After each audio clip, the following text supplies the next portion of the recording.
అటు చూడకు, తలెడి తిప్పు, ఆవేశపడకు. వాళ్ళని సంతోషంగా ఉన్నాయి. నన్ను అపార్థం చేసుకుంటున్నారండి అయ్యా. అపార్థం చేసుకోవడానికి నేనేమన్నా నీ ప్రేయసినే? ప్రేయస్ అంటే గుర్తొచ్చిందండి అయ్యా. పనిలో పని నాకు పెళ్లి సంబంధం చూడండి అయ్యా. నీకా పెళ్ళే? పొద్దున జోకులేకు.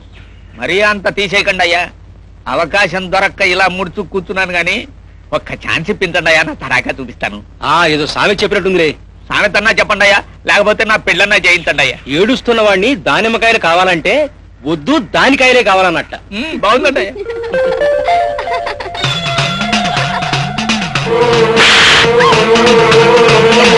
నా ఇష్టం అంతే, నా ఇష్టం.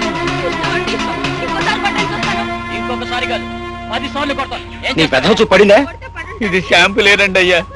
చూడు కలహాలరావు, ఎందుకైనా మంచిది నువ్వు చలవ కళ్ళజోడు పెట్టుకోకూడదు. ఆ సరదా కూడా తీరిపోయిందంట అయ్యా. కళ్ళజోడు పెట్టుకుని షాపు వాడికి డబ్బులు ఇచ్చే లోపల పట్టుమని పేలిపోయిందంట అయ్యా. ఇంకా నయం, వాడు గుండె పగిలి చావలేదు. వాళ్ళు ఇంకా కొట్టుకుంటూనే ఉన్నారంట అయ్యా పాపం. ఇంకా వాళ్ళని కలపడం ఆ బ్రహ్మతరం కూడా కాదయ్యా. ఆఫీసుకి సెలవు పెట్టి నీతో బజార్ రావడం నాది బుద్ధి తక్కువ. మీతో బజార్ రావడం నాదే బుద్ధి తక్కువ. ఆగండి ఆగండి ఆగండి. చూడండి దంపతులు, అసలు మీరు ఎందుకు దెబ్బలాడుకుంటున్నారో మీకు తెలుసా? అనవసరంగా నా చెంప పగలు కొట్టారు. ఈ చెంపేనమ్మా? అవునండి. అవునండి, కొట్టాను. ఈ చేత్తోనేనా? ఈ చేత్తోనే. ఆవేశం వచ్చేసింది, వేసేసానండి. మంచి పని చేసావయ్యా. చూడమ్మా, మీ ఆయనదేమి తప్పు లేదమ్మా. తప్పు లేదా? అవునమ్మా, మీ ఆయన నీ మీద ప్రేమతోనే కొట్టాడు. నా మొహం పగలగొట్టడం ప్రేమ ఎలా అవుతుందండి? ఆ మొహం పాల్గొట్టడం ప్రేమతో కాదు, కానీ ఇప్పుడు కొట్టడం ఉందే అది ప్రేమతోనేనమ్మా. ఎందుకంటే మీరిద్దరూ అలా ప్రేమగా కబుర్లు చెప్పుకుంటూ వస్తున్నారా, ఈలోగా కందిరిగా మొహం మీద కట్టేయాలని రుబ్బును వచ్చింది. ఆయన చూశాడు, నువ్వు చూడలేదు, నీకు చెప్పాలనుకున్నాడు, చెప్పే వ్యవధి లేదు. కందిరిగని తోలేయాలని అలా చేయించాడు. కందిరిగా తప్పించుకుంది, మొహం మీద చెళ్ళు మంది. Very nice husband. అలాగా? అవునే. చూసావమ్మా, ఆయన నిన్ను రక్షించబడి సరిపోయింది, కానీ లేకపోతే నీ బొగ్గి పడి తద్దినంపూర్లో ఉబ్బిపోయేది, నువ్వు ఆసుపత్రిలో ఉండేదాన్ని. ఏమండి, నన్ను క్షమించండి. పాపం. Thank you sir. వస్తాం సార్. వస్తాం సార్. మంచిదమ్మా, అతను మనకు ఉపయోగపడచ్చు. పద. ఈ మధ్య బొత్తిగా చిల్లర కేసులు తగులుతున్నాయి. ఈ ఊళ్ళో ఏదో ముదనష్టప గ్రహం ప్రవేశించుంటుంది. నమస్కారం అండి. నమస్కారం కాదండి, ముదనష్టప గ్రహం ఇక్కడ కాదండి, ఇక్కడ. నమస్కారం అండి. నమస్కారం. మీలాంటి మనిషి కోసం వెళ్తున్నాను. తమరు ఏం చేస్తుంటారు? రోడ్డు మీద తిరుగుతూ ఉంటాను, ఈ సిగరెట్ పట్టుకుంటూ ఉంటాను, కలహాలు తీరుస్తూ ఉంటాను, కళ్యాణాలు చేస్తూ ఉంటాను. పేరు కళ్యాణరావు. కలహాలు తీర్చడంలో తమరి ప్రతిభ ఇప్పుడే చూశాను. ఏమిటి, కందిరీకే చూసారా? అవునండి, మీకు మీరే సాటి. ఆహా, ఓహో. స్తుతించకండి, సుస్థి చేస్తుంది. కలహాలరావు, ఇదేదో బాగున్నట్టుంది, గుర్తుపెట్టుకో. తమరెవరు? అయ్యా, నా పేరు వీరభద్రయ్య, వృత్తి వడ్డీ వ్యాపారం. ఇతని పేరు కలహాలరావు, వృత్తి నన్ను పీకు తినడం. కాదండి అయ్యా, నా వృత్తి ఇంచుమించు మీదేనండి అయ్యా. కాకపోతే తమరు కలుపుతారండి అయ్యా, నేను తమకి పని కల్పిస్తానండి అయ్యా. అయితే తమరేనన్నమాట నేను ఇందాక అనుకున్న ముదనష్టప గ్రహం. ఆ మొహం చూస్తేనే అర్థమవుతుంది. అది తిట్టండి, అలా తిట్టండి. తిట్టిన తిట్టు తిట్టకుండా తిట్టండి. అయ్యా, నో ప్రాబ్లం. తిట్లతో కాలక్షేపం చేయడం తెలుగు వాళ్ళ లక్షణం, నాకు సరిపోదు. మీ ప్రాబ్లం ఏడో చెప్పండి. ఇదిలా ఒక్క ముక్కలో చెప్పే విషయం కాదండి, కొన్ని 2 ముక్కల్లో చెప్పండి. అలాగే. నాకు 2 కూతుళ్ళు, పెద్ద అమ్మాయికి పెళ్లి చేశానండి. అయ్యా, గతం వద్దు, గతాన్ని స్వగతం చెప్పుకుని వర్తమానం గురించి చెప్పండి, భవిష్యత్తు గురించి నేను ఆలోచిస్తాను. అలాగే. రెండో అమ్మాయి పేరు రాజీ, పెళ్లి వద్దని ఒకటే పేచి. ఇంతే కదా, నో ప్రాబ్లం.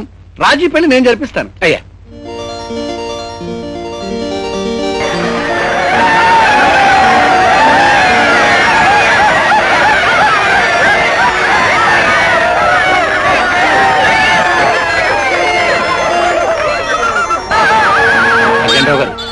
ఆ అమ్మాయి మా అమ్మాయి పేరు రాజీ.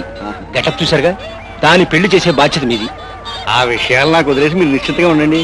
మీ పని జరిగిపోయింది అనుకోండి. అలాగే.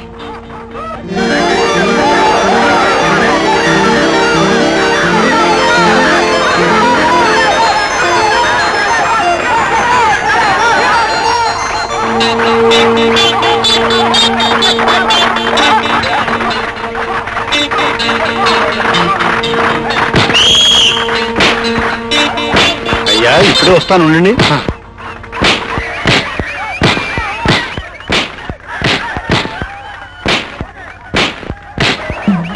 శ్రీమతి, మొన్న మన ఇంటికి వచ్చిన ఆ బామ్మగారి కేసు గుర్తుందా? 4 పట్టు చీరలు కొనుక్కోవడానికి అడ్వాన్స్ ఇచ్చింది ఆవిడేనా? ఆవిడ అడ్వాన్స్ ఇచ్చింది పట్టు చీరలు పంచులు కొనుక్కోమని కాదు, వాళ్ళ మనవడికి సంబంధం చూసి పెట్టమని. నేను చెప్పింది అదేలేండి. ఆ కుర్రాడికి సంబంధం చూశాను. అప్పుడే? ఎవరమ్మాయి? అదిగో చేతులు కళ్ళు ఊపుతుంది ఆ స్టేజ్ మీద. ఆ అమ్మాయి. ఆ పక్కనున్న అబ్బాయి ఈ ఫోటోలో అబ్బాయి అంటే ఆ బామ్మగారి మనవడు. వాళ్ళిద్దరు నూరు పెడాలు అవుతే ఎలా ఉంటుందంట? మ్యాచింగ్ బ్లౌజ్ లా కరెక్ట్ గా సరిపోతారు. కానీ వాళ్ళు ఒప్పుకోవద్దు. ఆ కేసు కూడా నా దగ్గరికి వచ్చింది. ఆ అమ్మాయి పేరు రాజీట. కాకపోతే పెళ్లి అంటే అంత ఇష్టం లేదట. చూడటంతో ఎలా ఫైటింగ్ చేస్తుందో. పట్టు చీర కాటన్ బ్లౌజ్ లా కలవరే ఉనండి. నో ప్రాబ్లం, నేను చూసుకుంటా కదా. వీరభద్రయ్య, మీ అమ్మాయి పెళ్లి ఖాయమైందయ్యా. కుర్రాడెవరండి? అతనే పెళ్లి కొడుకు, బాగా చూసుకో. సరిపోయింది. ఒక్క డిస్కులతోనే చూస్తున్నాను, ఇప్పుడు 2 డిస్కులే. ఇంటి దగ్గరే కుస్తీ పడి పెట్టుకోవచ్చాయా హాయిగాను. ఇద్దరు కలిసి నన్ను బాతారేమో. నో ప్రాబ్లం, నేను చెప్తా కదా.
మొదటి రౌండ్ లో ఎస్ఆర్ ఉమెన్స్ కాలేజీ స్టూడెంట్ రాజీ గెలిచింది. రెండో రౌండ్ ప్రారంభమవుతుంది.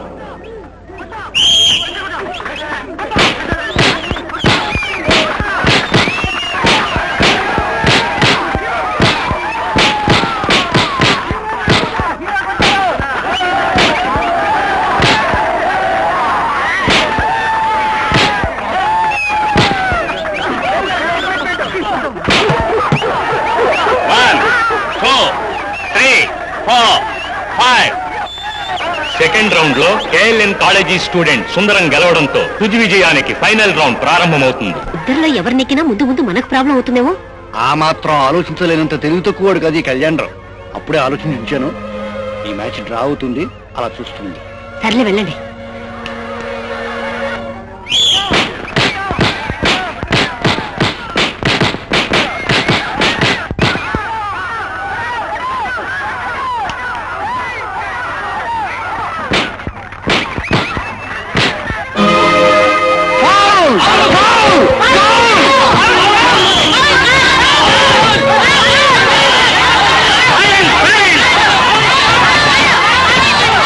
వివాదాస్పదమైన గొడవ జరగడంతో ఈ బాక్సింగ్ పోటీలు నిరవధికంగా వాయిదా వేయడం జరిగింది.